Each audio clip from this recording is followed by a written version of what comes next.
Hello guys, welcome to Gayatri steno coaching zone. हमारे channel पर आपको मिलेंगी हिंदी और इंग्लिश की डिफरेंट स्पीड की डिक्टेशंस। अगर आपको हमारा चैनल अच्छा लगे तो लाइक करें, कमेंट करें, वीडियो को शेयर करें और चैनल को सब्सक्राइब करना ना भूलें। सो गाइस, आइए अब हम स्टार्ट करते हैं अपनी डिक्टेशन, जिसकी स्पीड होगी 80 वर्ड्स पर मिनट।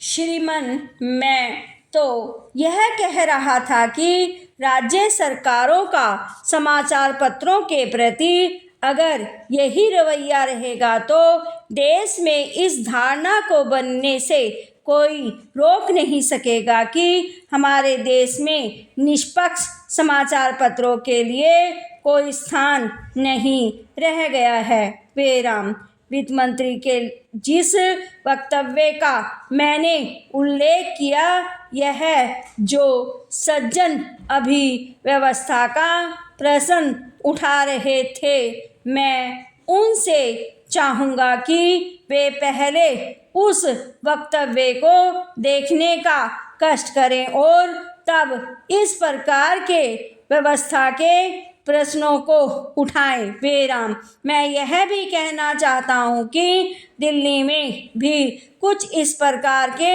समाचार पत्र हैं जिनके संबंध में कानों में भनक पड़ी है कि प्रत्यक्ष रूप से चाहे उनको न कहा जाए, लेकिन अप्रत्यक्ष रूप से उनके ऊपर दबाव डाला जाता रहा है कि वे निष्पक्ष लेख या समाचार प्रसारित न करें। बेराम, मेरा कहना यह है कि स्वतंत्र भारत में, विशेषकर जिस देश के अंदर प्रजातंत्र हो, उसमें अगर इस प्रकार से दबाव डाला जाता रहा तो ये समाचार पत्र भाटों के गीत बनकर रह जाएंगे। बेराम, फिर ये जनता की भावनाओं का प्रतिनिधित्व करने वाले पत्र नहीं रहेंगे। बेराम, पहरा, मैं एक और बात का भी विशेष रूप से उल्लेख करना चाहूँगा और चाहूँगा कि श्री गुजराल जब अपना उत्तर दें तो इस बात को बताएं कि सरकार की क्यों यह प्रवृत्ति चल पड़ी है कि जब प्रधानमंत्री विदेश जाएं या राष्ट्रपति बाहर जाएं तो समाचार पत्रों के संवाददाताओं से सीधे संपर्क स्थापित किए जाएं। प्रश्नवाचक, जो भी समाचार एजेंसी हैं या पत्र हैं, उसको कहना चाहिए कि आप अपने यहाँ से किसी प्रतिनिधि को भेजें। विराम, मुझे जानकारी मिली है कि इस बार जब प्रधानमंत्री ईरान यात्रा पर गई तो एक समाचार पत्र के प्रधान संपादक ने केवल इसलिए अपने प्रतिनिधि को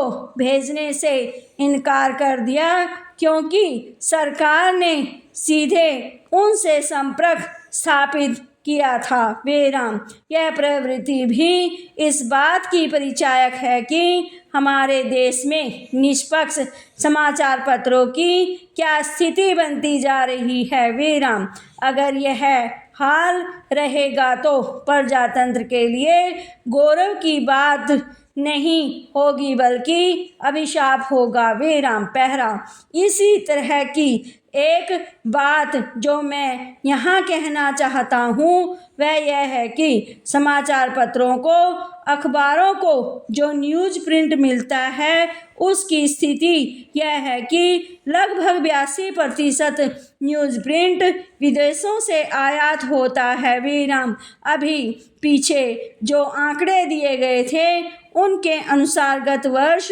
हमारे देश में न्यूज़ प्रिंट की जितनी कमी थी वह 78,000 टन थी, लेकिन इसी अनुपात से इस वर्ष के लिए जो आंकड़े दिए गए हैं उनमें 1,33,000 टन की कमी का अनुमान लगाया गया है। विराम, मैं जो विशेष रूप से बात कहना चाहता हूँ वह यह है कि जो बाहर से न्यूज़ प्रिंट का आयात होता है, राज्य व्यापार निगम द्वारा होता है। विराम। राज्य व्यापार निगम को जब पिछले वर्ष इस बात का आभास हो गया था कि न्यूज़ प्रिंट की यह स्थिति होने वाली है, तो राज्य व्यापार निगम ने आयात क्यों नहीं किया? प्रश्नवाचक।